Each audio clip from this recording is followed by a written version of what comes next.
Welcome everybody to another version of the Gather Project's What's Your Story? Our audience will slowly start to pop in. Tonight we are a little bit of an experiment. We're doing this Friday evening, which is, we've been messing around with time slots, so this will be fun. But tonight we have Barney Laramie, a longtime producer, editor, post-production supervisor, to talk to us about a whole bunch of range of things. Barney and I have been lucky enough to get to work on a whole host of projects over the years, including the Florida project, for which Barney was our post-production supervisor. And tonight, Barney is going to be interviewed by our students from NYU, specifically Davi Angelo and Jackie Tully. Jackie will be moderating questions, so people please, as you watch this, feel free to send us your questions.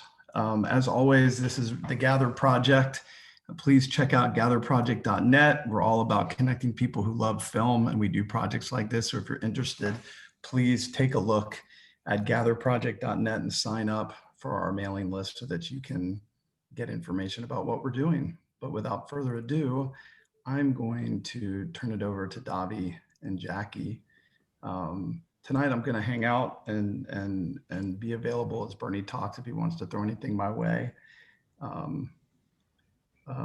I will mostly try to be quiet. So go to it, have fun. Thanks, Davi. Okay, great. Hello, everyone. This is What's Your Story? An insight into the film industry from professionals. And today we're spotlighting Barney Laramie. He's a producer and an editor. He is most notably known for his role as the post-production supervisor on the film The Florida Project, directed by Sean Baker. And moderating the conversation today is me, Daviana. I'm a senior at NYU, majoring in film and television. And also moderating is Jackie Tully, who is also a senior at NYU, majoring in film and television production. And we are both members of the New York City chapter of the Gather Project. So, hi, Barney, how are you doing today, just before we get started? I'm well. I am well. Thank you for having me. Cool. It's good to be here.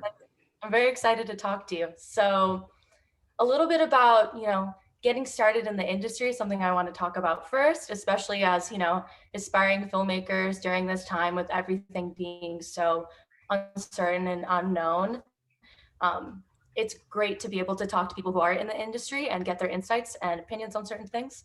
So the first thing I want to ask you is, what made you decide to pursue a career in the film industry? If there's a specific moment, a particular film, or an individual that inspired you, could you describe it for us? That's a good one. I went to Rochester Institute of Technology.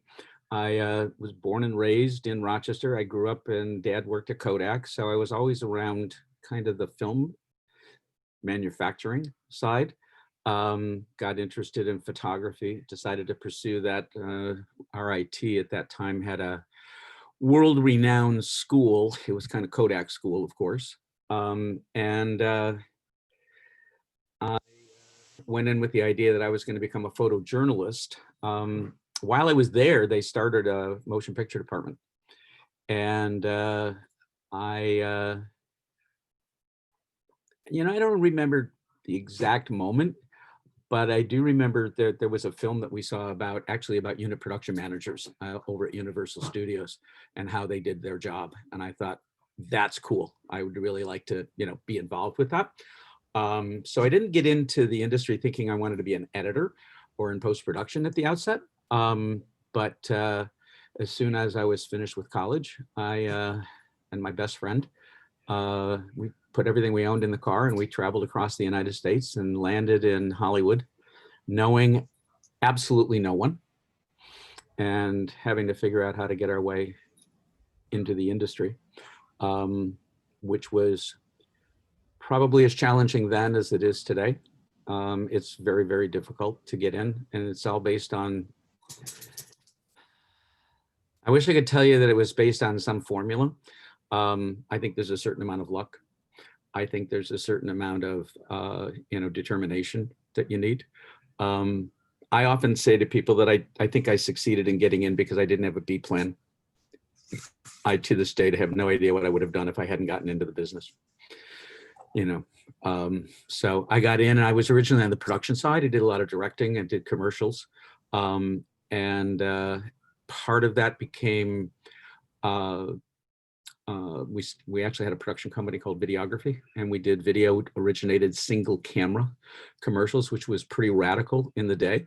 And we developed on that, and I began to realize that that wasn't a video, what's now digital origination as opposed to film. That was, we were way ahead of that curve. But electronic post-production was showing a lot of promise. And so I kind of got into that.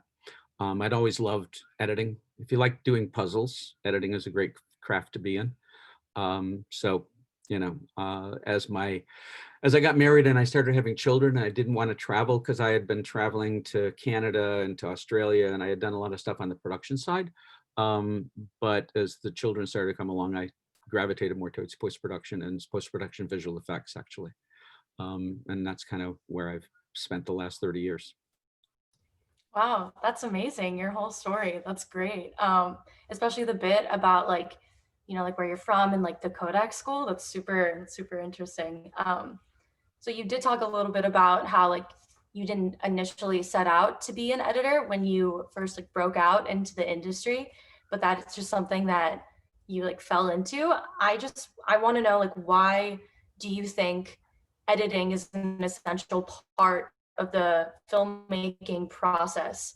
Because I've noticed that you're very involved in the pre-production and post-production process of filmmaking. So I also want to know what interests you about both aspects.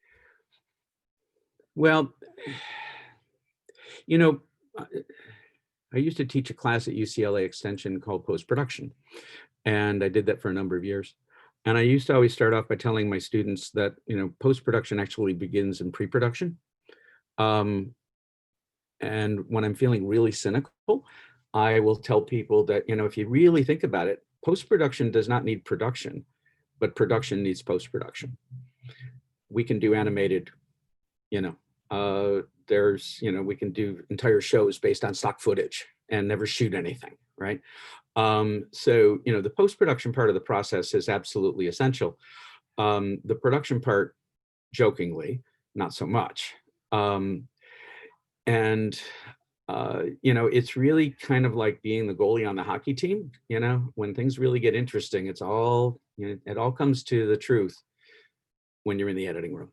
It's where you really figure out what you really have. I wrote a book on post-production many years ago called Creative Post-Production with another guy, Bob Benedetti, who had taught drama at Yale. And he always referred to post-production as the third writing of the movie. There's the script, where you have all your ideas. It's down on paper. It sounds great. And it looks, it reads well, hopefully. There's production, where you get all of did you really get it or did you not get it? You had to cut a day. Kevin shuts you off because you can't go longer than 12 hours. Therefore, you didn't get that shot. How are you going to solve that problem? And then all of that comes into the editing room. And the truth of the matter is that you really start again from scratch. I think if I went back, or if Kevin chose to share with you guys the production draft of the Florida project, and you read it and compared it to the movie, you would be quite shocked, because it's completely different the way Sean rearranged the movie after the fact in post-production. So it's really kind of the fun part. 100%, because I feel like with editing in general, especially, like, it doesn't even matter the genre, narrative, doc, it's like, with the edit, you tell the story. So it's the most important part, honestly. So backpacking off of that a little bit, I know that we're talking about post-production and pre-production. I just want to know how you would categorize yourself in the film industry. I don't know if I know what that means. Would you classify yourself as a producer, as an editor? I would categorize myself as a producer, but then on some projects, the Florida project is a really good example. You know, I was really the post-production supervisor. I was not involved. I was involved with pre-production. I was there from the very beginning when we were forming the budget and trying to figure out how we were going to do the movie and things like that, because Sean had some very specific things that he wanted to work through. And, you know, you have to figure that out before you start to shoot so that you minimize the amount of problems that you have as you go through the finishing process. But, you know, I was not involved. I would not say I was involved creatively in the Florida project. Sean was very much the guy. I was there to make sure that his day, his weeks, his experience went as well as I could. And, you know, there were times when we talked about scenes, but Sean is his own director. He's a very strong, this is my movie kind of guy. I've had other projects where the one I just finished that has not yet been released called Death in Texas, which is coming out in the spring, where at the end of principal photography, we did a director's cut and then fired the director. And I finished the movie. I ostensibly became the director of the movie and went through, you know, 8 different versions of the cut and the rearrangement and, you know, all of that. Not in as strong a position as you would have with a formal director's title. You know, there were producers that were intimately involved. Fortunately, it was a good experience because all of us were on the same page and we had all worked together before. But you get into that experience where, you know, the director, you know, either quits or is replaced or, you know, just goes away, and you're left with, okay, you guys have got to finish the movie. That's crazy. As a matter of fact, I'll tell you that today, I actually had a conversation today with, you know, I don't know if you're familiar with it, probably you should be. Photochem is one of the primary labs here in Los Angeles and one of the big labs for finishing. I had a conversation today with them about a picture that, you know, they've had to take over because, you know, they ran out of money. And, you know, there's literally dailies sitting over there and they haven't put it together, and Photochem now owns the movie. And, you know, we're talking about, we may finish that movie. So it depends on what the project needs and what you need to do to support it. Your primary job as a post producer is to support the creative team, you know, the director and the people that are, you know, that were there to write and direct the project. That's really the goal, in whatever way they need. Right. That's really interesting how, like, I feel like I've heard of so many productions where, like, the directors are fired or they just leave and stuff like that. And I always wonder how productions carry on afterwards, because I feel like once the director leaves, like, what are you supposed to do? But that's really interesting that you, like, took on that directing role on that. That's crazy. So I want to get into a little bit more about post-production and post-production careers. I was just wondering, what does being an editor mean to you? Being an editor? Yes.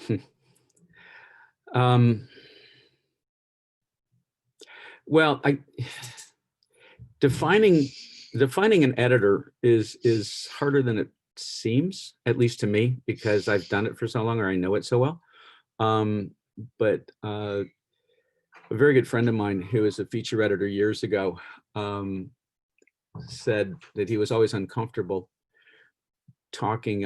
doing panels such as this, you know, where you're asked to talk about the editorial process, because to him it boiled down to simply cutting out the parts that don't work. That was pretty much all he had to say about the problem. And, you know, and I thought about it a lot, because he was a very esteemed editor. He had worked on Two Jakes and Chinatown and a bunch of big features over at Paramount, et cetera. I was pretty much in awe of him.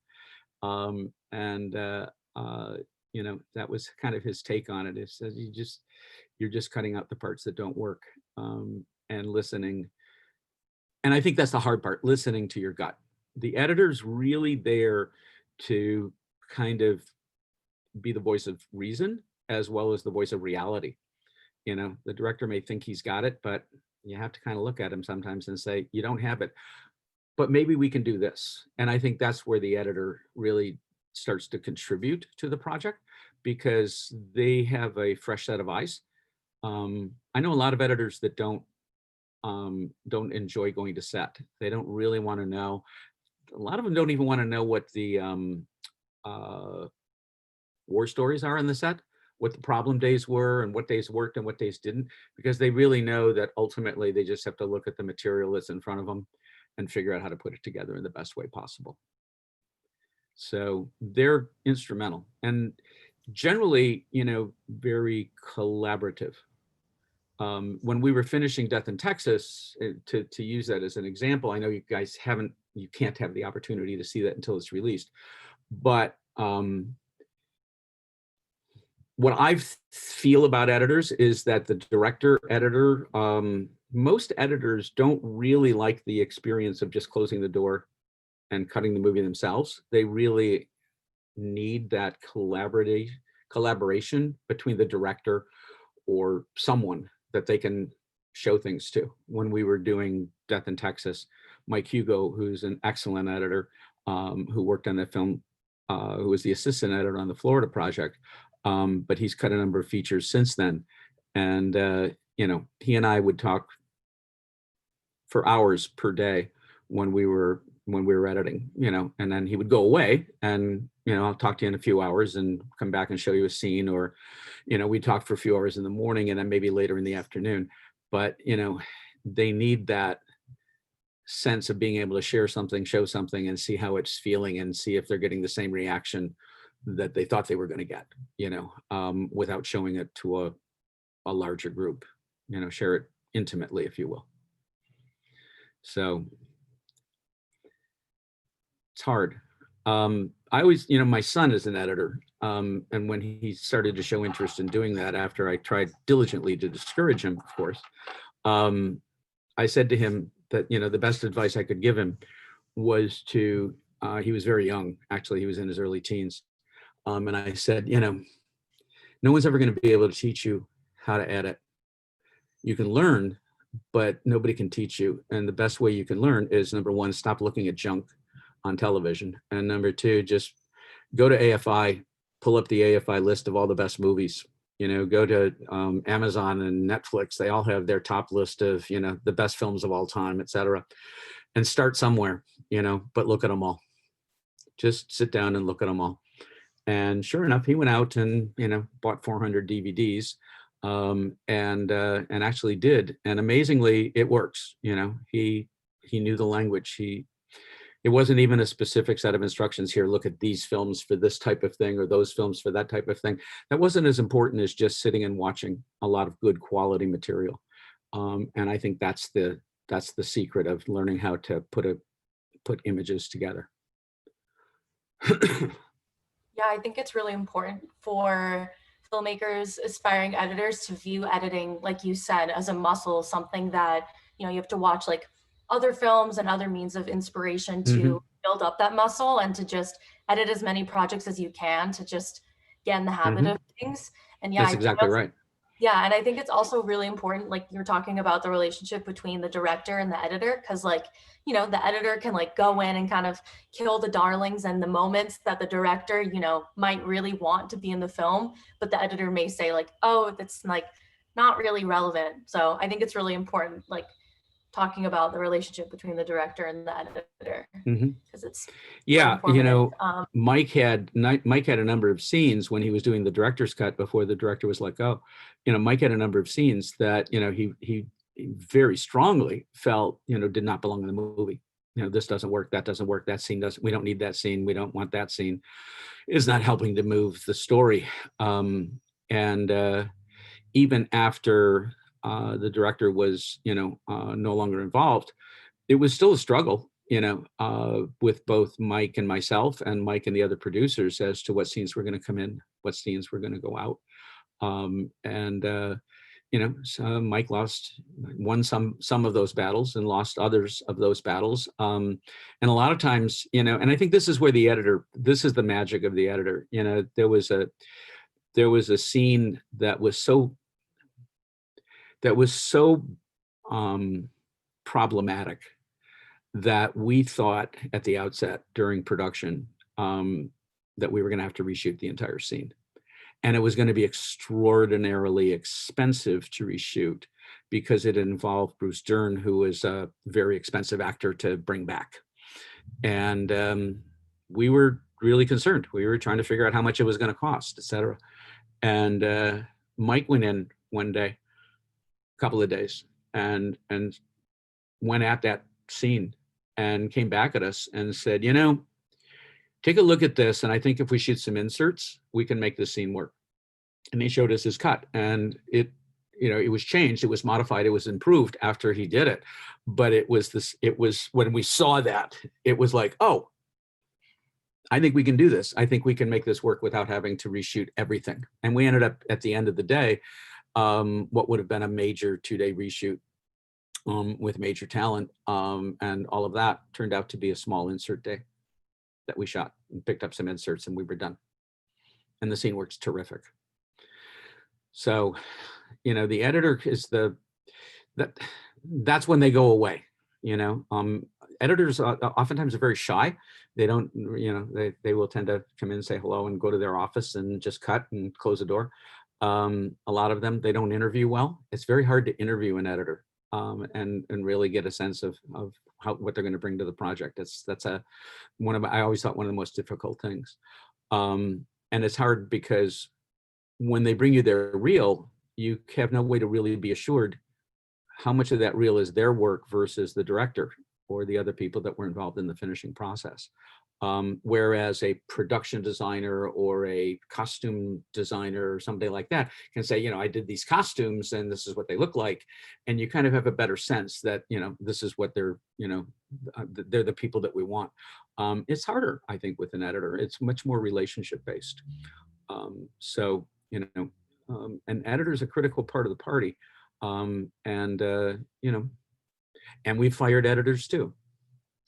They don't always work out, but sometimes it's just the chemistry. You know, the director doesn't, you know, they thought they were hiring the right person and they found out that they weren't, and we have to bring someone else on board. So it's always very much a chemistry kind of experience.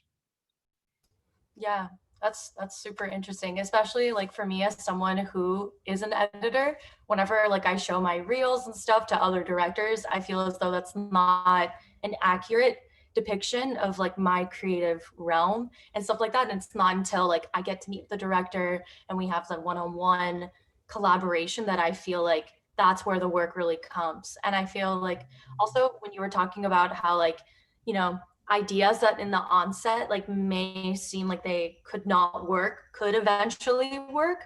And I feel like that's something that all editors should know. Like even like in your gut, if you feel like this might not work, like I feel like the worst ideas, not the worst, but like the most difficult ideas could have a very positive outcome. So I think that's really important to talk about. I just want to know. I found when I was first starting that when I would edit something, I worked on when I was very young, when I first came to town, I managed to get on a sitcom called The Barney Miller Show, which was in its first season. And it was, there were some technical issues in terms of how it was being shot, et cetera, that were challenging. And that led to a bunch of things. And I ended up being the editor. And I was like 23, 24 years old on a network television sitcom. I was a little intimidated. You know, I found that every time the creator, writer, a guy named Danny Arnold is a wonderful guy, but he was harsh, and he would come in and he would just tear the cut apart in the whole 9 yards. It was a brutal experience. I mean, I retreated to the bathroom a couple of times, you know, and it was a real antagonism, and it was a real problem because we had technical issues that meant he couldn't just pick somebody else. Well, long story short, we did end up, you know, I finally said to him, I said, why don't we just bring in somebody that doesn't know anything about all the process that we're using and, you know, knows how to cut a comedy. And we brought in a guy named Bud Mullen. And I didn't know who he was. Danny said, I bring in Bud Mullen. Okay, who's Bud Mullen? Bud Mullen cut I Love Lucy. I went, okay, he must know something about cutting comedy. He was also Carl Reiner's editor and cut the Dick Van Dyke Show and the feature film Oh God, et cetera. And he was, you know, very old and retired. but they brought him out of retirement, and he didn't have any idea what the technology was that we were doing, because it was totally foreign from the old moviolas that he was used to. But I basically said to him, I said, look, I'm going to be the hands and you're going to be the head, and we're going to figure out how to do this together. And took a couple of days to settle in, but we bonded pretty well. And he was able to say, do this, do this, do this, do this, do this, and then that was the morning. And then he would sit back, and I would start to put these things together and then show it to him, and then he could make the changes, and we would go through it. And then the meetings with the creator, the Danny Arnold guy, was far less antagonistic than when I was on my own. I can tell you this, by the end of that season, I knew how to cut comedy because Bud showed me how. He told me how to do it. So apprenticing with somebody that has the experience is also a very big, I was very fortunate. He was one of 2 or 3 people that were literally founders of the Editors Guild that I got to work with, and they were instrumental in helping me to really understand the editorial process. It was great fun. Yeah, that's great that you were able to shadow different editors. I feel like that's like another way for editors to really hone in on their craft, to just like see how other editors like production workflow goes. Because some people use cards, some people just write everything down, and it's all different, but it's all the same outcome with an edited cut. So it's all very interesting. Yeah. Dee Dee Allen, who cut Jaws, said that, the way she approached editing was that, she liked to, during production, she didn't love going on set, although she ended up in, was it Cape Cod or wherever it was where they shot Martha's Vineyard, wherever they shot Jaws.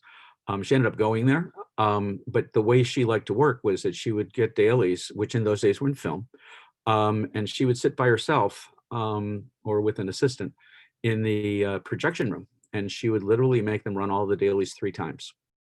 Rack them up, rack each reel, play it, rack up the next reel, and she would sit there and look at it 3 times. She said after she had just sat there and watched the dailies, made some notes 3 times, then she felt she knew the material. But that she needed to do that, and then she could start to begin to think about how she was going to put a scene together. And I always thought that was pretty good advice. Yeah, that is Now, the other one, I have a question for you, not to put it back, but I'm sure this must be too old for them to show in film school anymore. But there was a film when I was in school. It was part of making me really interested in post-production and editorial.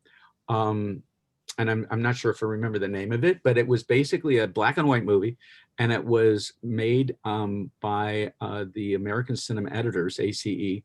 And what they did is they took the dailies from a scene of Gunsmoke. That tells you how old the movie is. And they handed it to 5 editors. And they had each editor cut the scene the way they thought it should be cut, and then explain why and how they got to their decision. And so you see the same scene 5 different ways, from 5 different interpreters, from 5 different editors, and they really all were different. And I thought that was fascinating. Years later, Fred Berger, who was the guy that actually put that film together from Ace, I actually met. He was the senior editor on Dallas that I worked on many years ago, and I got to ask him about it. And he said, yeah, they realized at that time that there was never a film that really talked about the editorial process and how you can interpret scenes differently, and to actually show that. So that's why they did that film. Is there anything like that you guys see in film school today? Actually, we, in our editing class that Jackie and I were both in, our teacher, as an assignment, we all had to cut Gunsmoke, like the fight scene in Gunsmoke, and do it in different That's what it is. ways. And we all had to, yeah, we actually had that as an assignment, which is crazy. So those dailies are still hanging around, are they? Yeah, when you said Gunsmoke, I was like, oh my God, that's been an assignment in our editing class. It's crazy. Yeah, that was a film when the American Cinema Editors was first formed, which was like in the early 60s. I think it was that they pulled that and they put that all together. Yeah. And they got permission to let everybody use that film, and nobody got into rights and privacy and anything like that. Obviously, that's no longer valid for that thing that's so old, but it was an issue at the time. But yeah, So you had to cut that scene too, huh? Yeah, it was like the big fight scene, and we all had like different shots, and we got to pick what we wanted to do, add our own like sound effects and stuff like that, music if we wanted to. And it was cool to see everyone's different interpretations of the situation. Like, I think one student pretended like it was all in his head, like the main Mm-hmm. character's head. And yeah, that's crazy. Mm-hmm. Small world, small world. Mm-hmm. um, Some so things don't change.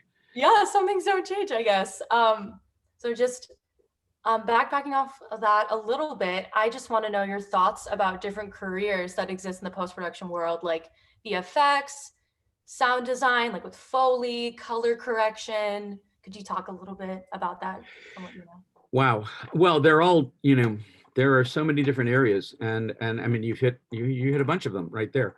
The one everybody knows, of course, is editor. But actually, technically, that's known as a picture editor.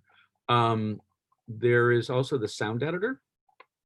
I saw an article recently that said that the sound editors, motion picture sound editors, MPSE, has started a campaign, which will probably take a while to, come around. But they're now starting to push that sound designers should be given credit in the front end, similar to the credits that are given to the picture editor, or the production designer, and the cinematographer, because sound design really has become a major component in the movie. Death in Texas is basically a walk and talk with 2 action scenes. And my sound designer said that they had 300 tracks of audio in order to finish that, which just blows my mind.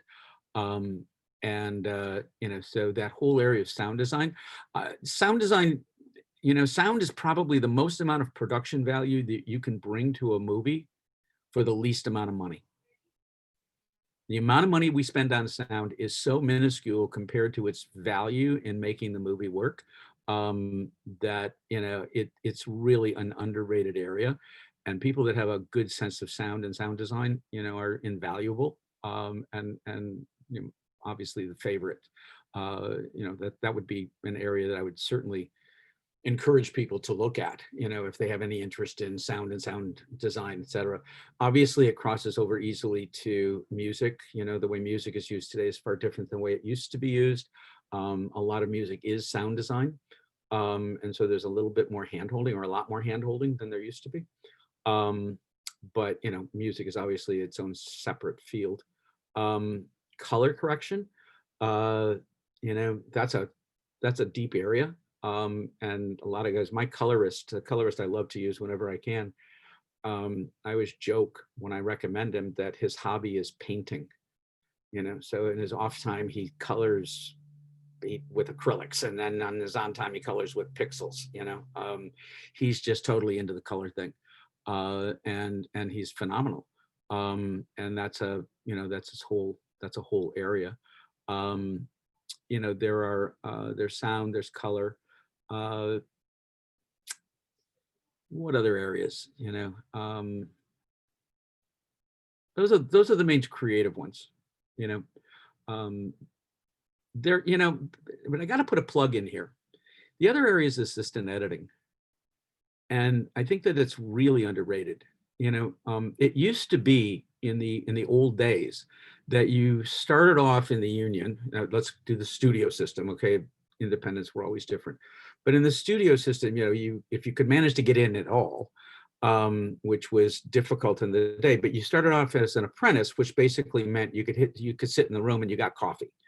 But you could, they'd let you do a little stuff, and then you became the assistant, and you spent a lot of time synchronizing dailies in film and things like that, very mechanical tasks. Those tasks have in many ways been automated now, but the technology and the techniques and all of the technical coordination of that is now really its own field. And there are a lot of people that, it used to be that you spent your time doing as an assistant, and then eventually you moved up and became an editor. That was kind of the goal. But there are a lot of people now who are, dedicated and quite happy being, assistant editors. Mike and I always joke about the lady that we used as the assistant editor on a movie I produced called Atlas Shrugged, that, we knew that she was the right person, because she said one day, she goes, I came into this room and there was just chaos everywhere. Everything was a big mess. And I went, oh, great. And that's what she loved to do. She loved to just get everything in order and make it so that we were able to do our job and make that sure that everything was available to us and coordinated and organized in the way we needed to do. And she was impeccable at it. And it's a great, if you like that kind of, if you gravitate towards that kind of organizational skills, but don't necessarily feel that you're the most creative person. A lot of people are making good livings, very good livings, being assistant editors. Yeah, I think like you gave a lot of great insight into how editors like myself and other aspiring editors can get their name out there, like either with assistant editing or with a either like not very conventional role in post-production, like with sound, Foley. Like I think a lot of people don't understand that for certain fight scenes, like there's so many like whooshes and The Foley stuff artists. like that. Yeah, I've seen like the videos of the Foley artists like stepping on things, and it's crazy how much work goes into it. And yeah, I think it's super important role. Like we don't really notice it in like fight scenes. We just hear a No. punch, we're like, oh yeah, it's nothing. But then you see the video of the Foley artist like hitting a chicken or something to Right. make sure it sounds super accurate, And the Foley stage that they use looks like something like grandma's attic. It's just full of things, that they use to create sound. And they have a, they have a way of listening to things that make them sound like other things, so that they can do that. Yeah. I remember having a rather intense discussion with a Foley artist one day on a show I did called Headroom years ago. And he was there was something we wanted to do that he didn't like at all. And he became very indignant at one point, looked at me very proudly and said, I was Michael Jackson's feet in Thriller. Oh my God, that's a cool claim to fame. Yeah, and I went, that's a pretty cool thing if you're a Foley artist. Yeah. That's pretty awesome. And they have their, and they again, they're people that see things that none of us see. People that know how to do ADR. ADR is automated dialogue replacement. But replacing the dialogue that was not shot correctly or that was impossible to get because things are exploding around the actors when they're working, and they're running down the middle of Hollywood Boulevard and everything is exploding and they're supposed to be carrying on dialogue in the middle of that scene. Well, you're going to shoot that after the fact. So people that know how to shoot and edit in ADR, very, very not well known, but boy, the people that know how to do that well are pure gold. Yeah. Because ADR is something that if it's done wrong, you notice. Mm-hmm. And, the number of times, Kevin has never done this. Kevin never said this to me, but I have had producers say at the beginning of conversations about post-production, it's like, we're not going to do any ADR because I can always tell when ADR is being done. And you have to bite your tongue because you don't want to be impolite, but you want to say, if you see the ADR, it's not well done, but good ADR is invisible. Mm-hmm. As a matter of fact, there's an excellent movie. If I assume all of you people are into watching movies. There's a really good telling of the Tarzan story from many years ago called Greystoke. And Kevin, you're not going to be able to help me remember who the lady is. That's the female that plays Jane. I can't remember her name, but she was a very young actress, very beautiful. But she is from Tennessee, and she did not have a British accent, which is what she needed. And yet they wanted her because she was perfect for the role. She looked exactly the part that was got. And that entire movie, they shot the movie with her twang and replaced all of the dialogue 100% with Glenn Close. So if you ever want to see a good example of how ADR is well done, go take a look at Greystoke because it's Glenn Close's voice and can't remember her name. It's her face. Andy McDowell. Yeah, there you go. And she's since, she's changed her accent. She's developed as an actress. She's gone through dialogue coaches, etc. It's not the same problem as it was. But yeah, in that movie they just had to replace her the entire thing. And it's a good movie to watch. It's fun to watch. It's a good experience, but it's all ADR. Mhm. And I've It's more so than difficult I can't even tell you the number of times that I've completely replaced actors' voices. because Literally a dozen times.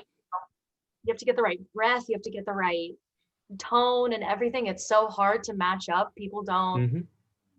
really Yeah, it takes a get long, it. long time. We had an assignment.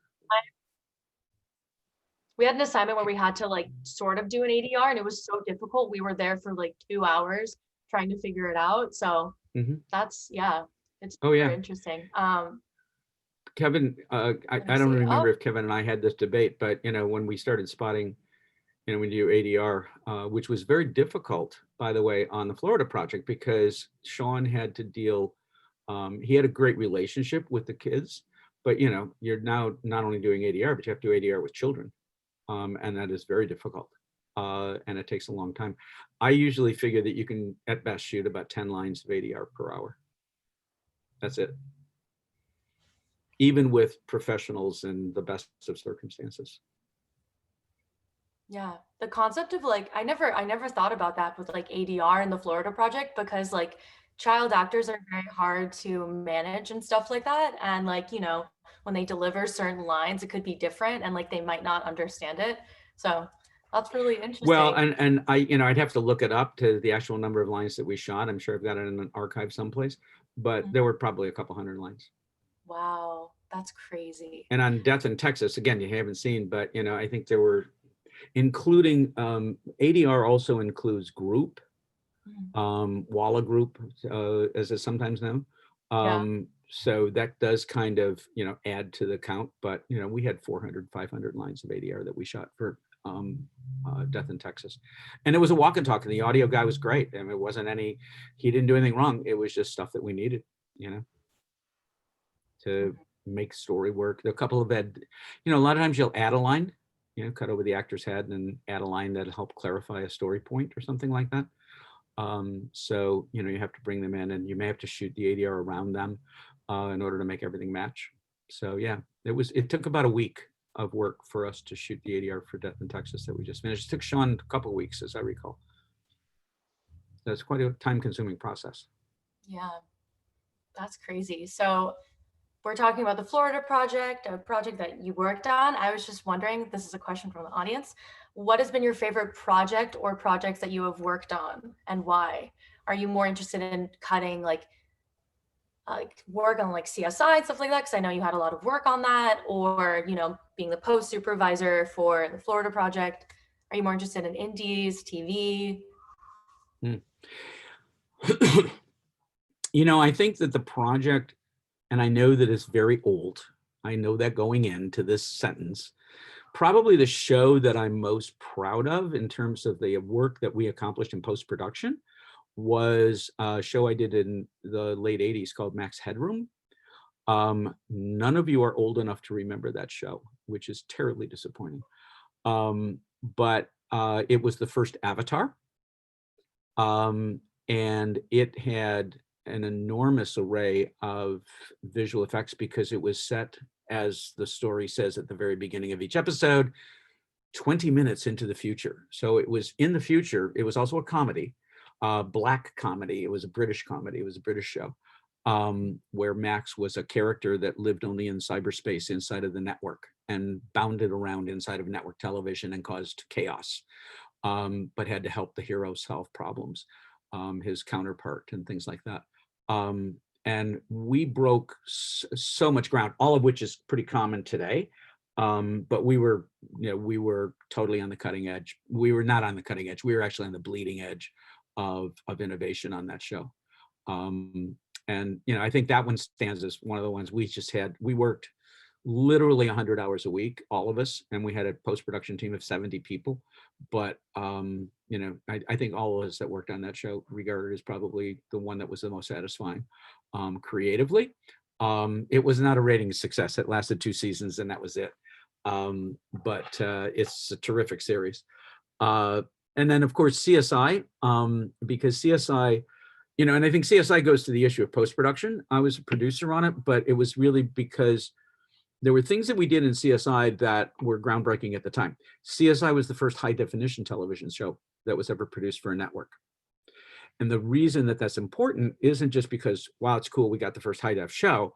But if you ever look at especially the first season of CSI, which is, 20 years ago, but we could not have done that show without the technology that we had deployed using high definition.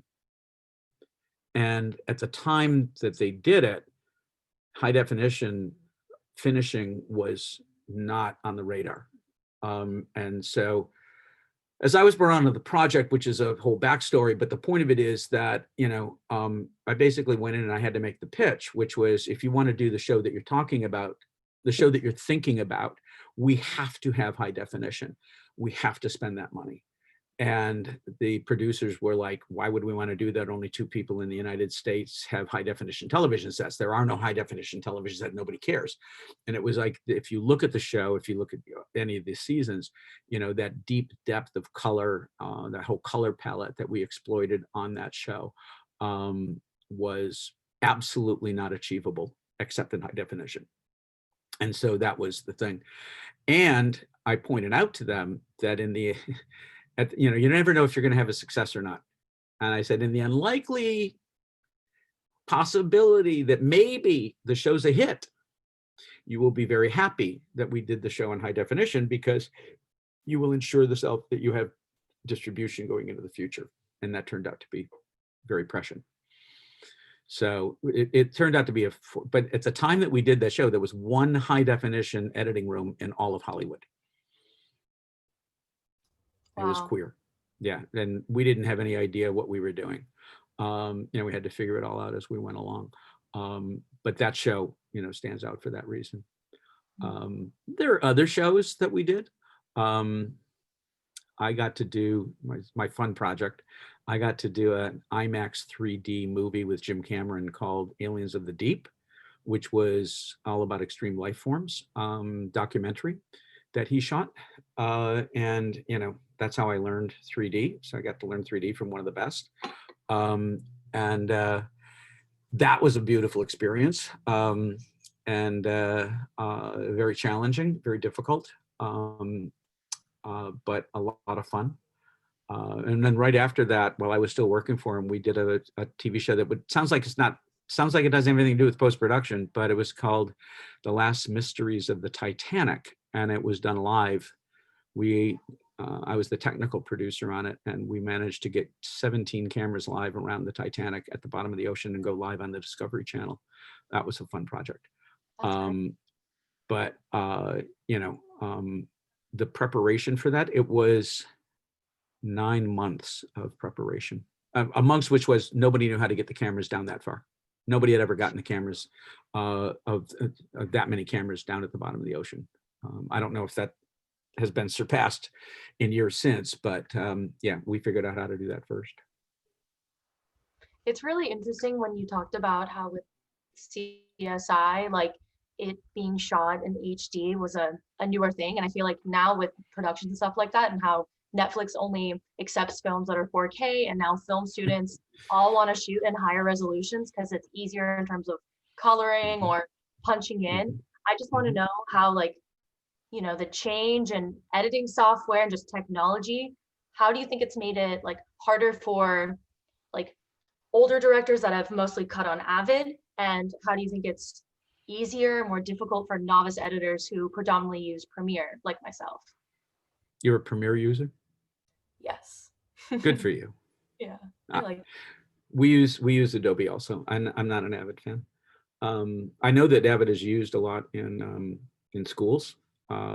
So I'm happy to see that some of you are using Adobe. I prefer Adobe also. But the technology, yeah, it's a good point that you make. First of all, don't forget, CSI was shot in film and then transferred to high definition. So, we had the benefit, and I don't remember if they ever made the switch to shooting on digital. I simply don't recall. Because the show went on for 15 years and I had nothing to do with the show in the last few years. So, I have no idea. But Yeah, I mean, I think it's phenomenal. It's hard to accept that it's as easy to shoot 4K on my iPhone as as it is. That blows my mind. But it's incredible. And Sean, I mean, to put it back to the Florida project, which Kevin and I did, there's a scene at the end of the Florida project where the They're running kids, to Disneyland. right, they run to Disneyland, and it's all shot on an iPhone. And I remember when we first talked about the scene in pre-production, I was like, well, okay, how the heck are we going to get to, how are we going to get to Disneyland? Are you going to get permits and we're going to go on the, or what? And Sean said, I think I'll just shoot it with an iPhone. And I'm thinking, you're shooting a movie on film, and now you're going to shoot a movie, the ending on the iPhone. But I'm talking to a director that, did the first commercially released feature film called Tangerine, and obviously knows how to use the iPhone. So, it was like difficult to say, I don't think that'll work. There were technical challenges with what happened in that production, and some of it is noticeable to me. I don't know if you guys notice it, but there's some jitteriness to that and things like that that were because of the software that was used at that time. But look, it's possible now. You can pick up a shot with an iPhone. Mm-hmm. Especially That's with cool.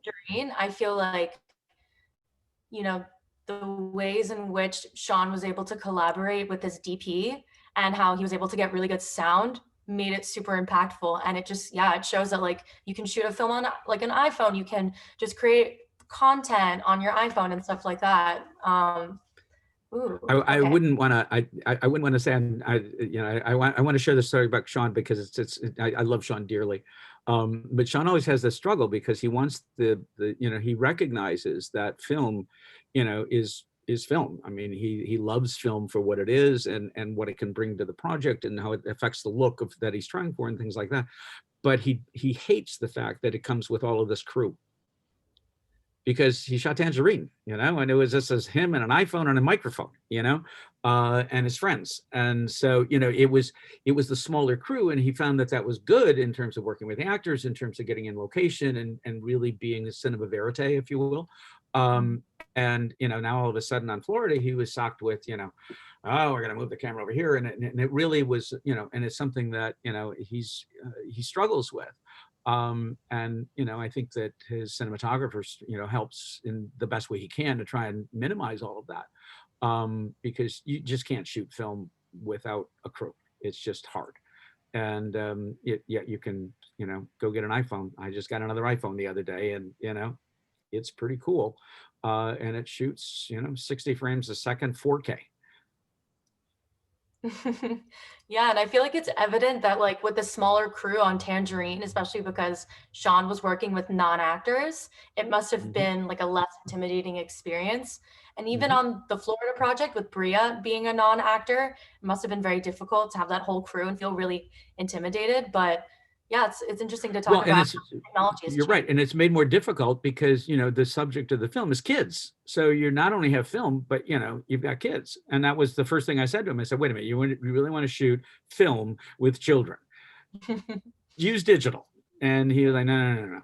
And I always, when I first met the cinematographer, I said, "This is your fault. You're the one that said you wanted." And he said, "No, I wanted to shoot digital because it's just harder to shoot kids, because film is just a cumbersome medium." But he did make it work.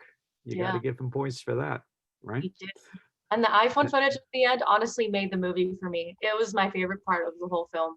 It must have been like easy as a producer too, like on Kevin's like perspective, to not have to get really like all the rights to get a crew to go to Disneyland. Just easier to shoot it on your phone, I feel like. Kevin, you want to tell pros him? And cons. Pros and cons. That's another hour story. It was guerrilla. Yeah, very guerrilla. It was guerrilla. So I have one last question to just wrap everything up.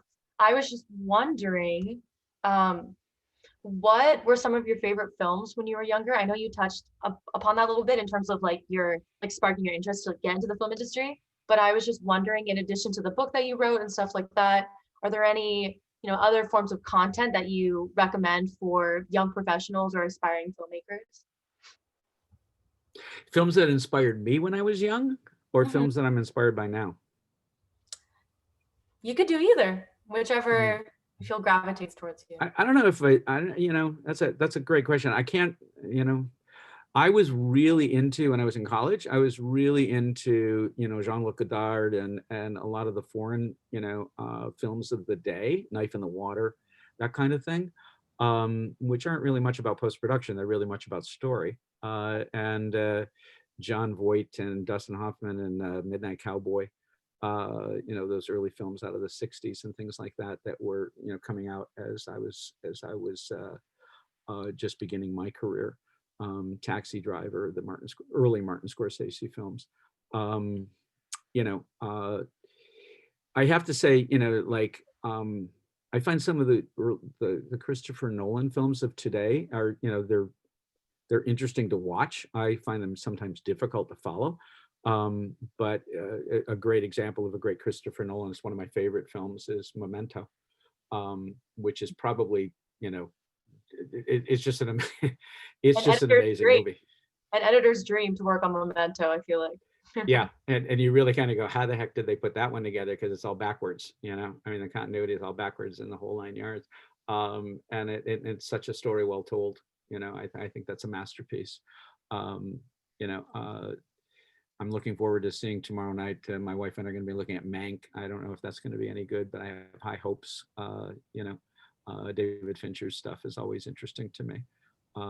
So there are, you know, there are a number of directors that are out there today. You know, I think this has been kind of a terrible year for features, because it's been such a bad year for everything.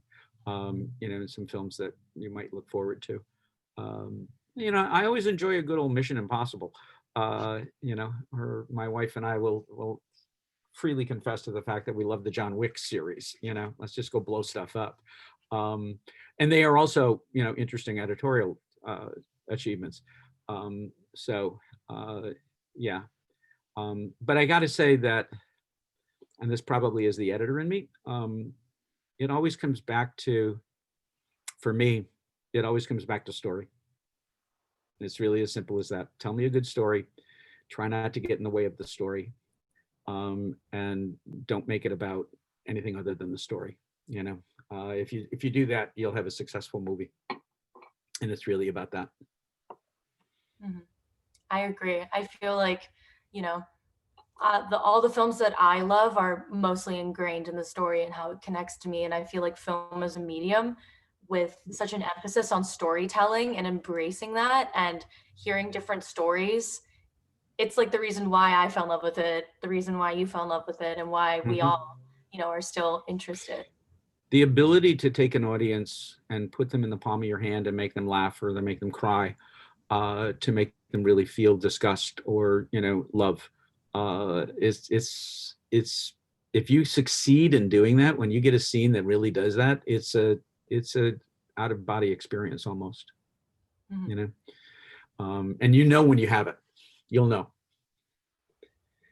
You go, no, that's just it. You know. I've had editors walk in my office and say, I finally figured it out. And you go, come look at this. And you go, oh my gosh, Kevin, it was Bryce Dallas Howard. Remember the opening of Call Me Crazy? You know, she came in my office and was like, oh, we have to share this with you. And I remember reading the script, and it was pretty linear. That's not what they came out of the editing room with. It was pretty dramatic, and it was a really great way to open that movie. Yeah.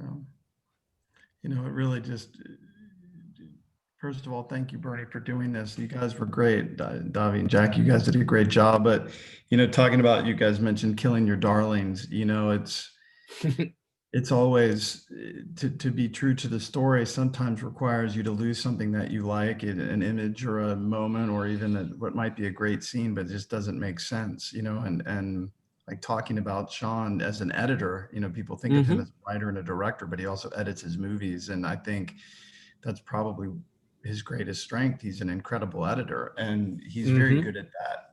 You know, Yes, he is. he kind of figures it out while he's shooting. So he's editing while he's shooting.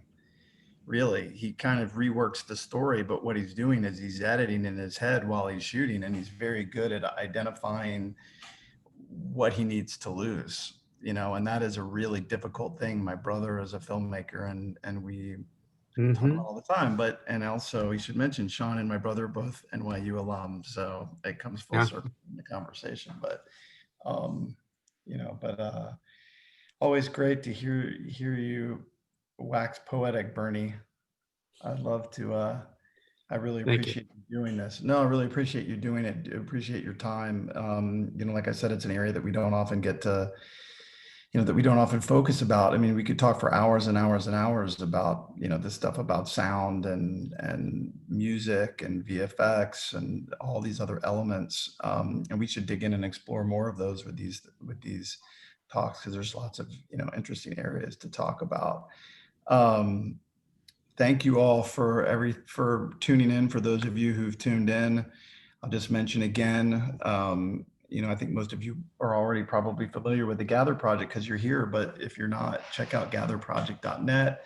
Make sure you sign up for our mailing list so that we can keep you posted.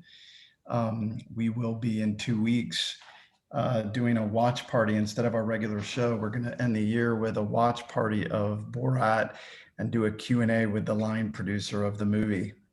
Oh, wow.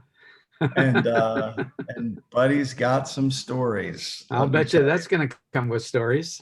Oh my goodness. Having talked with Buddy all throughout the making of that movie, he's got some stories. So that one is not to be missed. But again, Bernie, thank you so much. I think I'll join in for that one.